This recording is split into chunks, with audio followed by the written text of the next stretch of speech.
Hello friends, हरे Krishna channel में आप सभी का स्वागत है। फ्रेंड्स, जैसा कि आप सब जानते हैं कि देवउठनी एकादशी के दिन तुलसी जी और शालिग्राम भगवान का विवाह संपन्न कराया जाता है।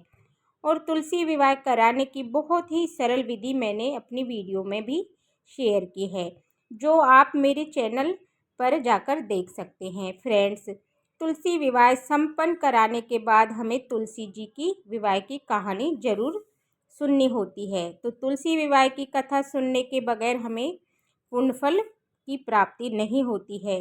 फ्रेंड्स, तुलसी विवाह का पुण्य फल प्राप्त करने के लिए तुलसी विवाह की कथा अवश्य सुने। तो चलिए मैं आपको तुलसी विवाह की कथा सुनाती हूँ। तो तुलसी विवाह की कथा, जहाँ पर आपने तुलसी विवाह किया है उस चौकी के पास ही आपको कथा सुननी है। तो चलिए कथा शुरू करते हैं। तो जलंधर नाम का एक पराक्रमी असुर था। उसका विवाह वृंदा नाम की एक कन्या से हुआ था। वृंदा भगवान विष्णु की परम भक्त थी और बहुत पतिव्रता थी।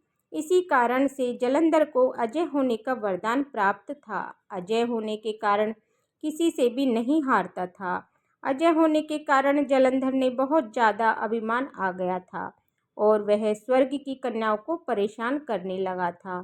सभी उससे दुखी हो गए थे, तो सभी देवता ने दुखी होकर भगवान विष्णु की शरण में गए और जलंधर से मुक्ति प्राप्त करने के लिए कोई उपाय पूछा। तब भगवान विष्णु ने अपनी माया से जलंधर का रूप धारण कर लिया और जलंधर से रूप धारण करने के बाद छल से वृंदा के पतिव्रता धर्म को नष्ट कर दिया। इससे जलंधर का जो अजय होने का वरदान था नष्ट हो गया, क्षीण हो गया और युद्ध में जलंधर की मृत्यु हो गई। जब वृंदा को भगवान विष्णु के इस छल का पता चला तो वृंदा ने भगवान विष्णु को पत्थर का बन जाने का श्राप दे दिया। बाद में देवताओं ने वृंदा से प्रार्थना की कि भगवान विष्णु के बिना सृष्टि का संचालन नहीं किया जा सकता था। तो वृंदा ने अपना श्राप वापस ले लिया, लेकिन भगवान विष्णु वृंदा के साथ हुए छल के कारण बहुत लज्जित थे। अतः भगवान विष्णु ने वृंदा के श्राप को जीवित रखने के लिए अपना एक और रूप पत्थर में परिवर्तित कर दिया, जो आगे चलकर शालिग्राम भगवान कहलाया। भगवान विष्णु को दिया श्राप वापस लेने के कारण वृंदा जलंधर के साथ सती हो गई और वृंदा की राख से तुलसी का पौधा निकला।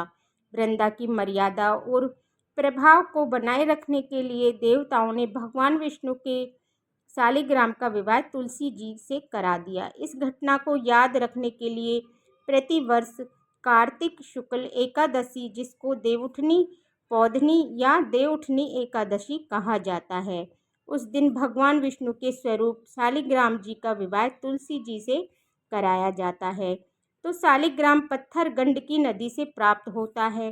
भगवान विष्णु ने वृंदा से कहा कि तुम अगले जन्म में तुलसी के रूप में प्रकट होगी और लक्ष्मी जी से भी अधिक मुझे प्रिय होगी। तुम्हारा स्थान मेरे शीश पर होगा और मैं बिना तुम्हारे भोजन भी ग्रहण नहीं करूँगा।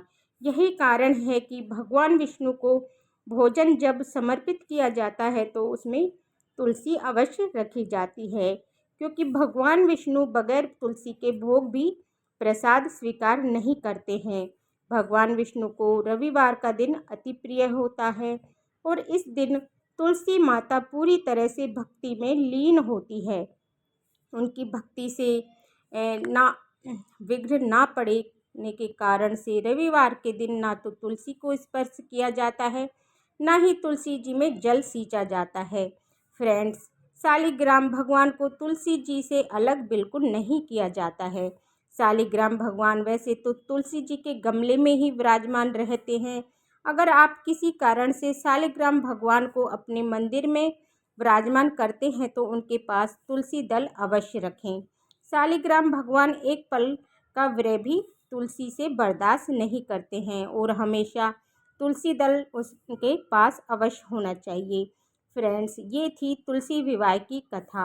अगर आपको तुलसी विवाह कर रहे हैं या नहीं भी कर रहे हों तो भी आप तुलसी विवाह के दिन तुलसी जी की कथा अवश्य सुनें।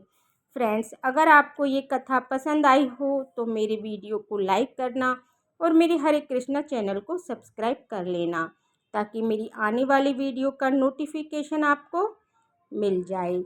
देखने के लिए बहुत बहुत धन्यवाद। सभी को राधे राधे। जय श्री कृष्णा। जय हो तुलसी मैया की जय।